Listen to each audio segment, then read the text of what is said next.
다니엘이 꿈을 꾸고 환상을 봤습니다. 환상을 봤습니다. 이게 세상 나라들은 하나님이 보여준 그 하나님의 계획입니다.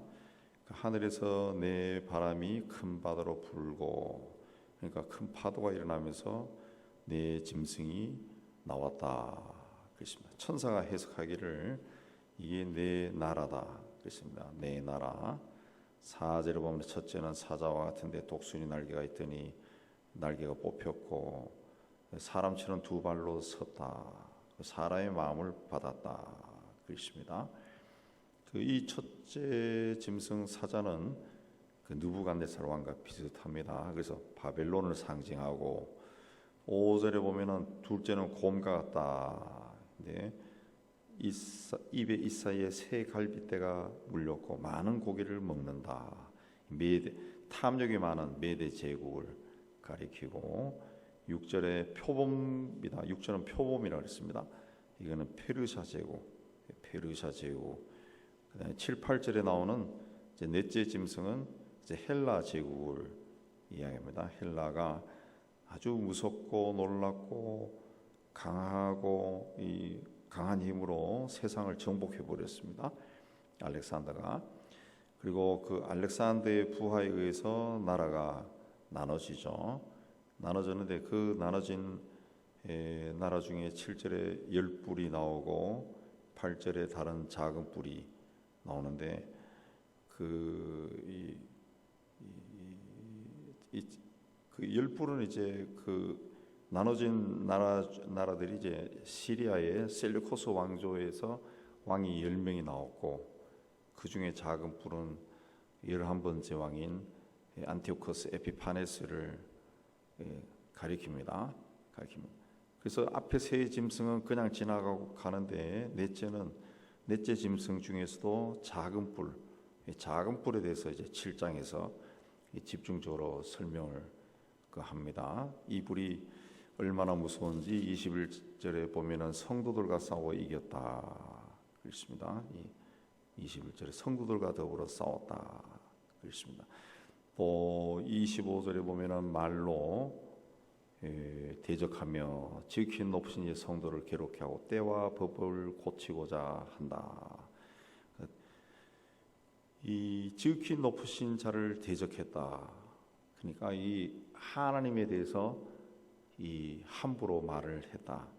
하나님께 대적한 자, 때와 법을 고쳤다라고 하는 것은 안티오코스 에피파네스가 BC 2세기경에 유대인들을 엄청나게 핍박하고 또 안식일을 못 지키지 말게 하고 예루살렘 성전에 돼지를 제물로 바쳤습니다. 예루살렘 성전에서 하나님을 예배하는 예루살렘 성전에서 제우스 신, 헬라의 신 제우스를 제사 지내면서 거기에 돼지를 그 신에게 바쳤죠. 그러니까 때와 법을 어겼습니다. 때와 법을 어겼어.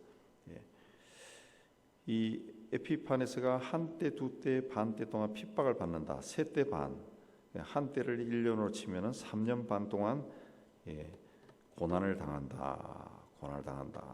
그렇습니다. 근데 이 고난을 당하는 것을 하나님은 그냥 보지 않습니다. 그래서 두 번째 환상이 9절에서 12절까지 나오는데 하늘나라 모습이죠. 옛적부터 항상 계신 분, 그 하나님에게서 보호자에서 불꽃이 나오고 밖에서 불이 나오고 강물처럼 흘러간다. 그렇습니다. 이 불이 그 하나님께 대적하는 자들에게는 심판이지만은 믿는 자들에게는 정결하게 하는 그 불꽃이다. 그렇습니다. 11, 12절에는 또 악한 자에 대한 심판이 나옵니다. 심판. 그들의 권세를 빼앗길 날이 온다는 거죠. 그래서 26절에서 27절에 악한 자는 반드시 하나님의 심판을 받고 권세를 빼앗기고 멸망을 받는다. 그렇습니다. 이 다니엘서는 꼭 BC 2세기경에 그 현상을 설명한다고는 꼭 그시대다라고 꼭 집어서 정의를 내리지는 않습니다. 그 시대마다 이 세계 역사의 그 흐름 속에 그 해석이 달라지는데, 현 시대에서는 또 이걸 또 현대적으로 해석해서 사자는 미국이고 고문 소련이고 러시아고 표범은 영국이고 또 열불은 유럽연합이다, 뭐 이렇게도 해석하고요.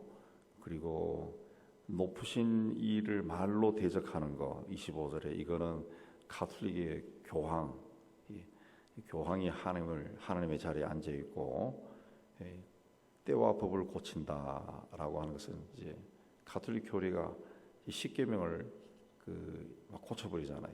마리아를 섬기게 하고 뭐 이런 여러 가지 것들을 또 해석하는 그런 근본주의 신학도 있습니다.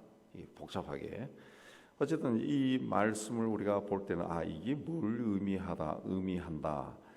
또 이거는 그러면 어떤 것을 의미하고 그럼 어쩌고 저쩌고 이게 중요한 것이 아니라 이 악에 대해서는 하나님이 반드시 심판을 하신다. 그런 메시지입니다. 이 다니엘서는 그냥 하나님의 뜻을 쫓아 살아야 된다는 그 메시지예요. 그러니까 세상은 하나님이 다스리시고 그 하나님의 주권에 따라서 세상 역사는 움직인다는 겁니다. 그리고 지금 누가 권세를 가졌든 하나님은 다 알고 계신다는, 다 알고 계시고 세상에 그런 악이 막 흘러넘치고 사람을 짓누르고 사람의 삶을 빼앗고 그리 한다 할지라도 하나님은 다 보고 계시고 총국적으로 그들은 심판을 당한다, 심판을 받는다 그렇습니다. 옛날이나 다니엘 시대나 지금이나 하나님 말씀대로 살면은 고난을 겪습니다. 어려움을 겪습니다. 오늘 우리 시대는 종교의 자유가 있고 좀 평화로운 시대이지만은 또 지금 이 시대에도 그 타 종교가 강한 나라에서는 그 예수를 믿고 이 신앙생활 하는 사람들은 굉장히 핍박을 많이 겪습니다. 또 뭐 이 시대나 다니엘 시대나 지금이나 똑같습니다.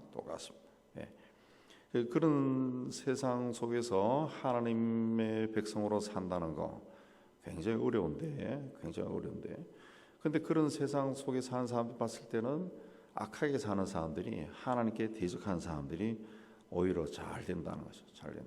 뭐 꼭 그런 타종교가 강한 그런 나라에 가지 않더라도 뭐 우리가 사는 이런 사회 속에서도 그 악하게 사는 사람들이 또 잘 되는 사람들이 많습니다. 그 시편에도 악인의 형통을 부러워하지 말라 그런 말씀이 나오는데, 근데 하나님이 옛날이나 지금이나 일관되이 말씀하신 것은 악한 자들은 반드시 심판을 받을 것이고 하나님이 심판할 때 의인은 해같이 빛날 것이다. 예수께서도 의인들은 자기 아버지 나라에서 해와 같이 빛날 것이다 그랬습니다. 그러니까 이 포로로 잡혀갔던 다니엘이 그 사방에서 자기를 죽이려고 하는 사람들이 들끓는 그 속에서도 하나님에 대한 그 신앙, 오히려 신앙이 더 강해졌지.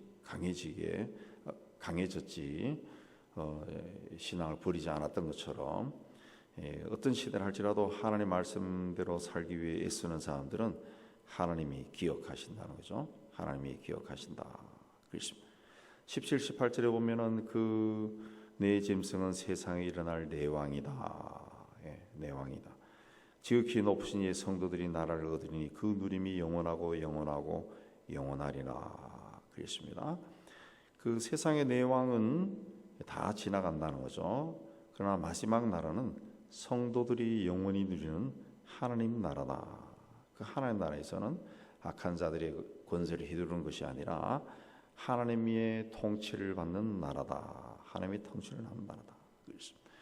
우리가 인생 살아가는 것이 짧은 인생이지만은 참 여러 가지 일들을 많이 겪습니다. 고난도 겪고 슬픈 일도 겪고 좀 굳이 안 겪어도 될 그런 일들이 우리 삶에서 일어나기도 하고, 그러나 그런 가운데서도 우리의 믿음을 지키고 나가면은 그 마지막은 승리한다.